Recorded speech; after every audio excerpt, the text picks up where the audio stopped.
VASH Horror Story. True horror story. The page bled when Mary pulled the pin. It shouldn't have. It was just a little black cloth doll sewn to a sheet of notebook paper, tucked deep in Anna's sweater drawer. But when Mary, Anna's mum, pinched 2 fingers around a silver pin and slid it out, a bright red drop rolled from the doll's stitched side and fell onto the paper.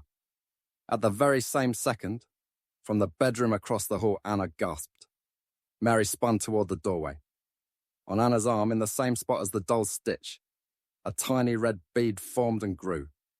The house seemed to hold its breath. The lamp flickered. A draft that didn't come from anywhere curled around Mary's ankles. "Mum?" Anna called, voice thin. "It hurts." Mary stared at the doll. Another pin trembled, as if a hand she could not see was deciding whether to push or pull. From somewhere close, a whisper drifted through the room, shaped like a voice, but thinner than air. "She will feel what I felt." Mary's throat closed. Who said that? She looked up at the mirror. Her own face looked back, pale, frightened, but for a blink, a second face stood behind her, a woman's outline with no features at all. The trembling pin stopped moving. The house lights dimmed to a cold blue. Far down the hall, Anna cried out again, weaker than before. Mary clutched the doll to her chest and ran. Hold on to that moment. This is the highest peak. The proof that there is a curse. That the word VASH means more than a scary story. Keep the picture. A mother with a doll that bleeds. A daughter marked by a wound that does not belong to her. A whisper that sounds like grief turned sharp. Now we step back. Because horror starts small and quiet before it grows teeth. Meadow Hill sat in a soft dip between 2 low ridges, with a white water tower and a line of maple trees that blushed early every fall. Folks waved on porches. Grocery store played old songs. The Miller house was like a lot of houses there.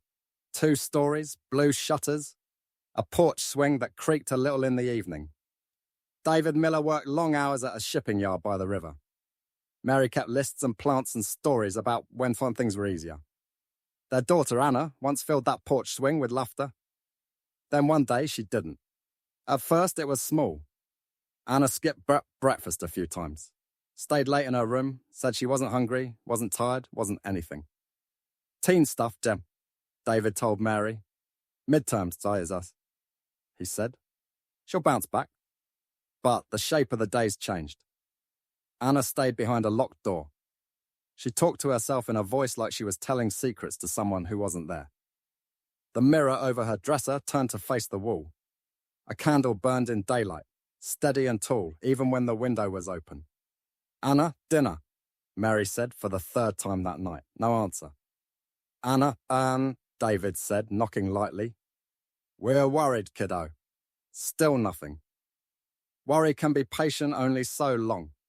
When the lock wouldn't turn, David set his shoulder to the door and pushed until the latch snapped.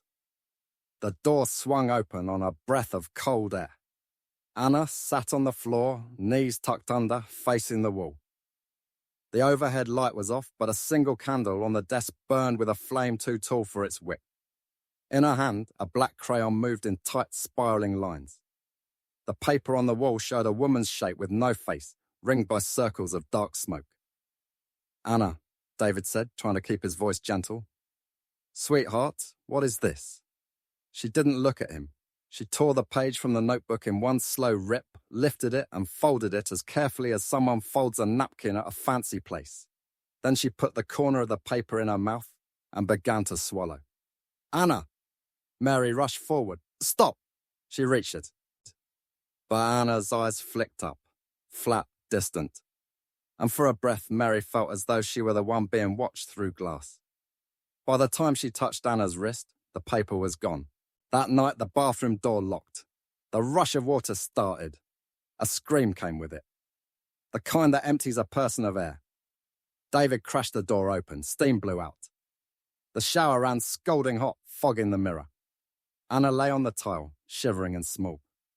They turned off the water, wrapped her in towels and drove fast with the hazard lights, blinking orange against the quiet street. The doctors frowned and spoke soft, important words. The burns looked old and new at the same time.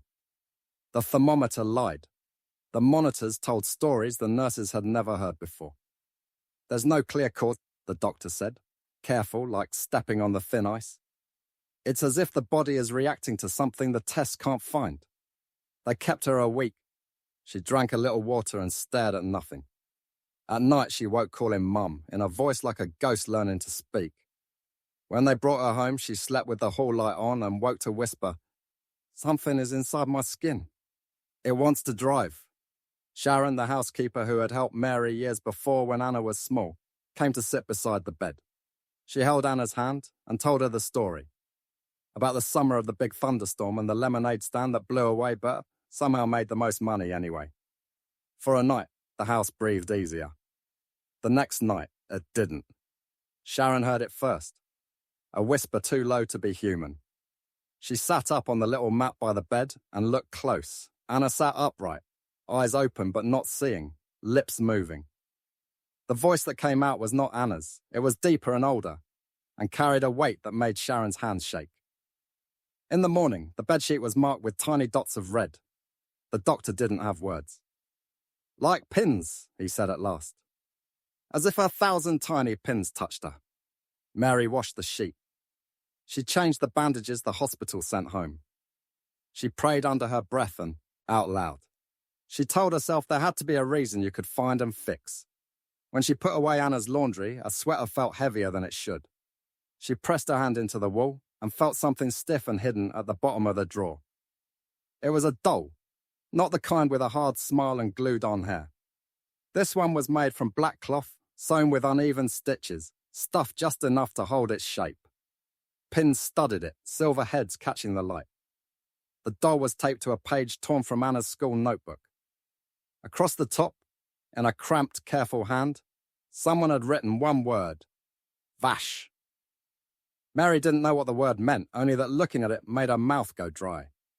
She thought of the whisper in the hallway that first night, of the paper Anna had swallowed, with a faceless shadow on it, of the candle that never blew out. She slipped 2 fingers under one of the pins and pulled.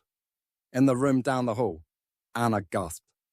"We're back at the moment you saw first, the drop of red on the paper, the matching bloom on Anna's skin, the whisper that sounded like a promise made with teeth gritted. Panic can make a person stop. Love makes a person move." Mary ran, the doll hot as a coal in her hand. Anna lay curled on the bed, pale and breathing fast. David stood in the doorway, his face a map of fear. "What happened?" he asked. Mary lifted the doll. "Someone did this to her," she said. It felt like a wild thing to say, and it felt true. When I pulled a pin, she felt it.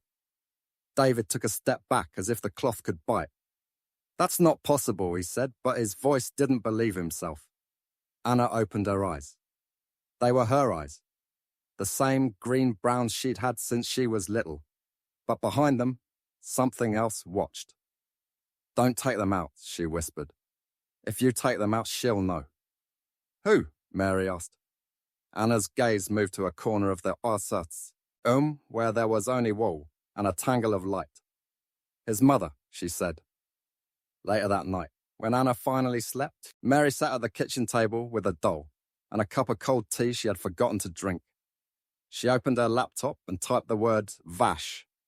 The screen filled with old stories told in new fonts. Enchantment meant to bind, anger sewn into thread, a way to make pain follow a name. Every telling folded the same. A heart broken, a vow spoken, a tool made from cloth and spite. "David, Sissa," Mary said, voice small.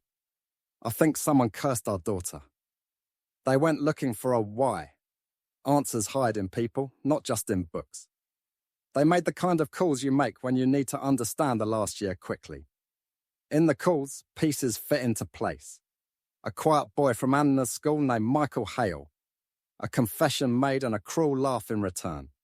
A rumour that spread like syaka. A charge he swore was false.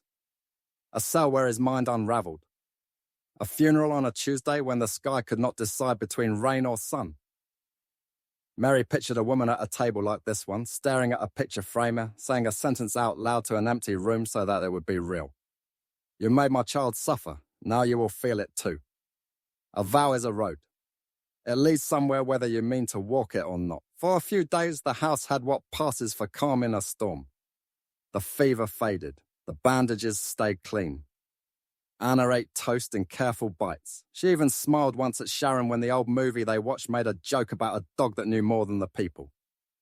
But at night, the floorboards told different news. The hall clock paused and then hurried. The porch swing moved when there was no wind. The candle on Anna's dresser guttered, then went steady, then threw a shadow that did not belong to anyone in the room.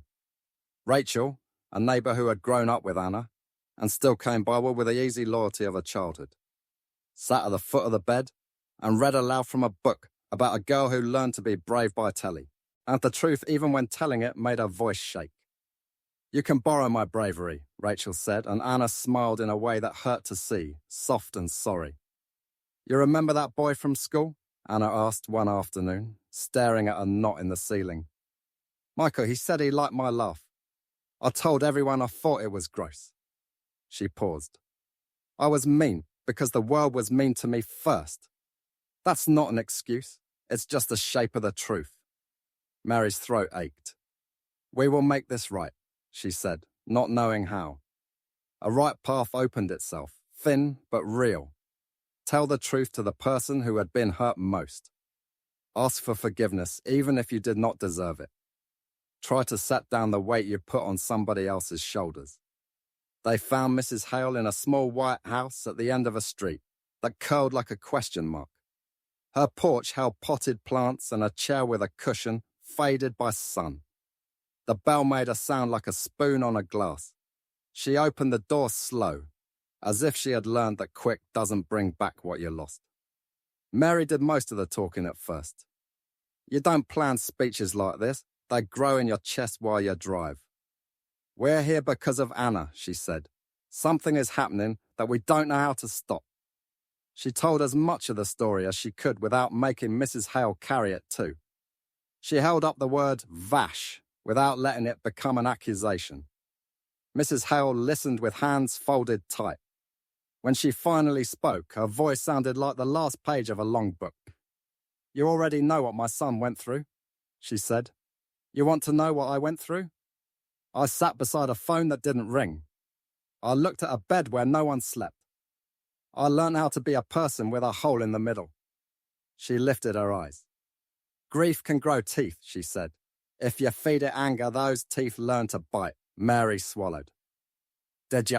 "Oh, no," Mrs. Hale said quickly, then softer. "I didn't make a thing with my hands. I made a promise with my mouth. It was the worst one I ever made. I said I wanted her to hurt. Do you know what happens when a wish like that finds a way? You feel it too. It lives in the same house. It keeps the same hours." She blinked hard. "If you're asking me to take it back, I am trying. Every day, I am trying." On the drive home, the sky turned the color of old paper. Anna sat quiet in the back seat, watching the power lines dip and rise.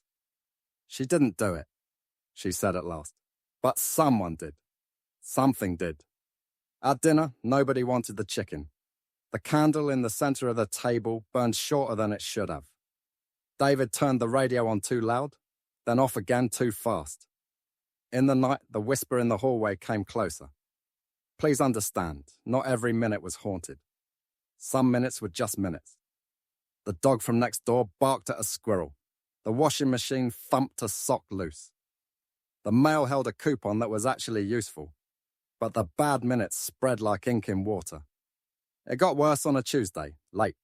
Anna woke and walked, not like sleepwalking, not like awake either, down the stairs and into the kitchen. Mary followed, too scared to speak above a whisper and too scared not to. Anna stood at the counter staring at the fruit bowl like it had secrets. Her hand moved toward the drawer with the sharp things. Mary caught her wrist. "No," she said gently, but with her mother's steel. She guided Anna back upstairs, step by slow step, while the air behind them folded and unfolded, like someone breathing just out of sight. In the morning, Mary opened the drawer in Anna's dresser to change the bandages.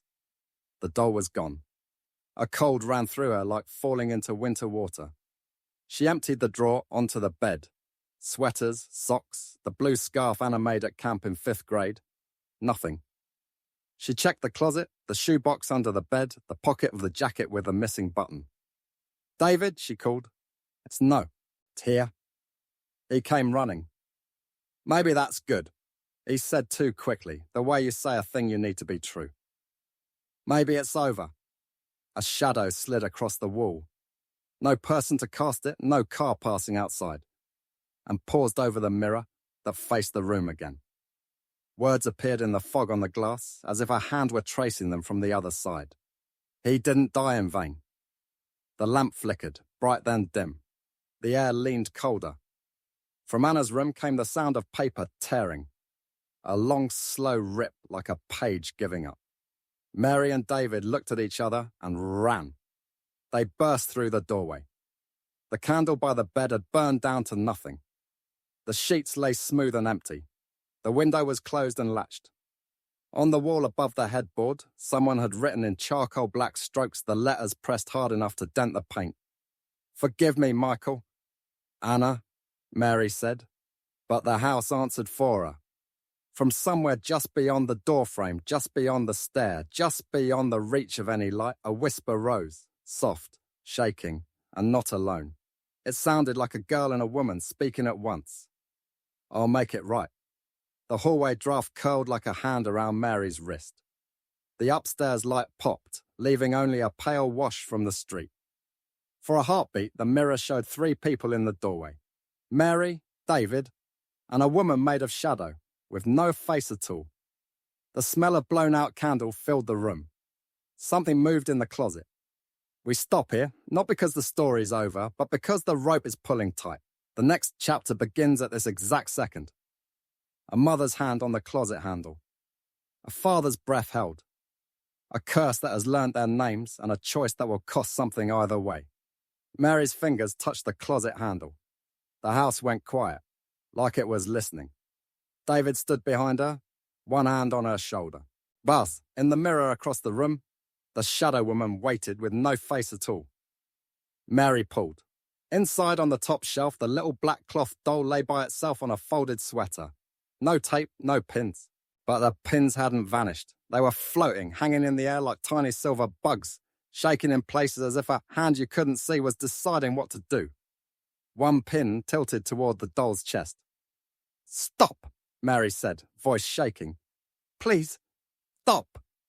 A whisper answered, 2 voices in one angry, one broken. "She will feel what I felt." Then from the doorway another voice, soft, tired, and scared. "No more," Anna said. She stood there in the half-dark, pale but steady, hair loose, eyes clear for the first time in weeks. "I called you," she whispered into the room. "I was wrong. I'm sorry." The pins trembled harder. One pin darted forward, and Mary snatched the doll, clutching it to her chest. The pins fell like rain to the closet floor, clinking against the wood. The mirror fogged. On the glass, new words wrote themselves, scratch by scratch. "Make it right." The shadow woman faded from the mirror. The house exhaled. For a long breath, nobody moved. Then David crouched, sweeping the pins into a cereal bowl with the back of a spoon. "We're leaving," he said. "Now." They drove through Meadow Hill at midnight, streets empty, porch lights blinking like slow fireflies. Mary held the doll wrapped in a towel. Anna leaned her head against the window, watching power lines lift and drop like jump ropes in the sky. They didn't need to speak. They all knew where they were going. Mrs. Hale's porch light was on, as if she had been waiting. Not for them, but for something like this to finally happen.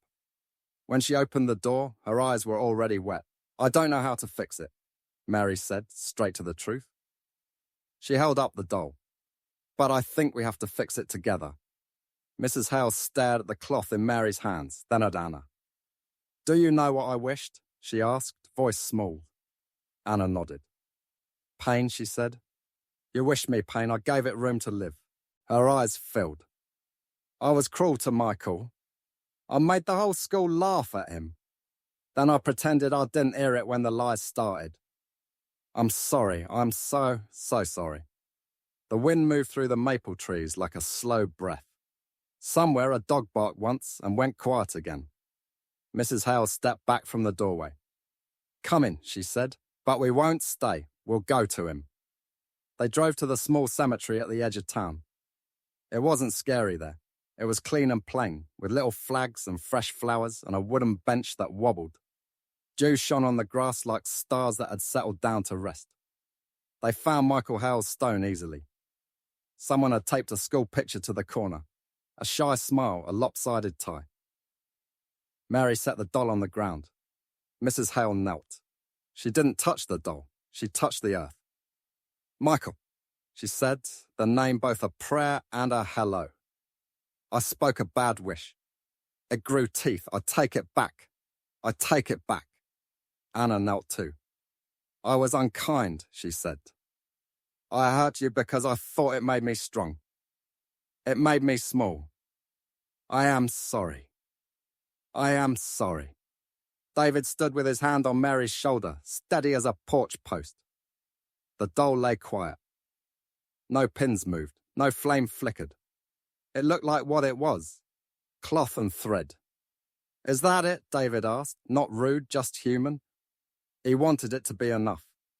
The night answered with a soft sound, like a sleeve brushing stone. The air grew warmer by a whisper. In the far trees a bird chirped once. Confused by the hour on the doll's chest, one stitch loosened itself, curling up like a tiny black question mark. Anna reached into her pocket and pulled out a charcoal pencil, the same kind she had used to draw the shadow. She swallowed.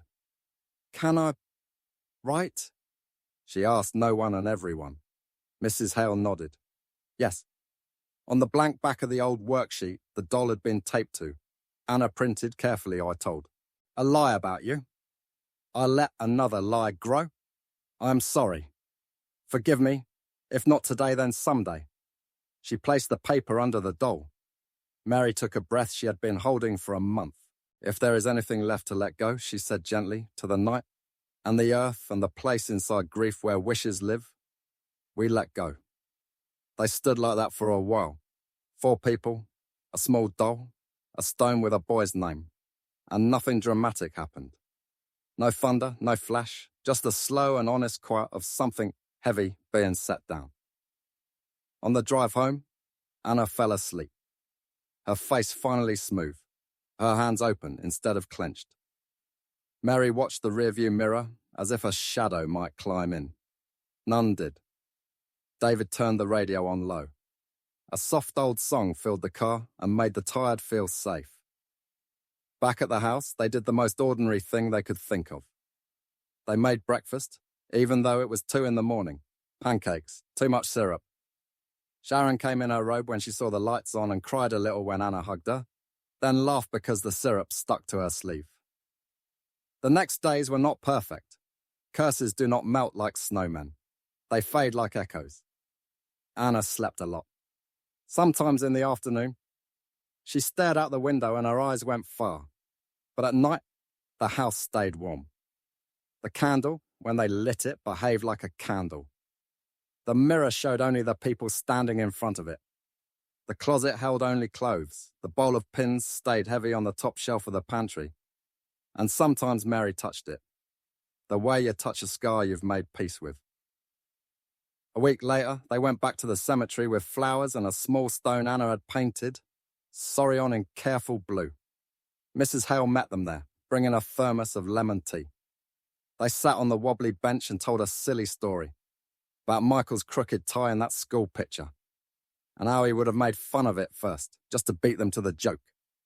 Grief is love with nowhere to go, Mrs. Hale said quietly. Today it feels like it has a place. Anna nodded. Me too. That night, Mary stood in the doorway of Anna's room. The window was open a little.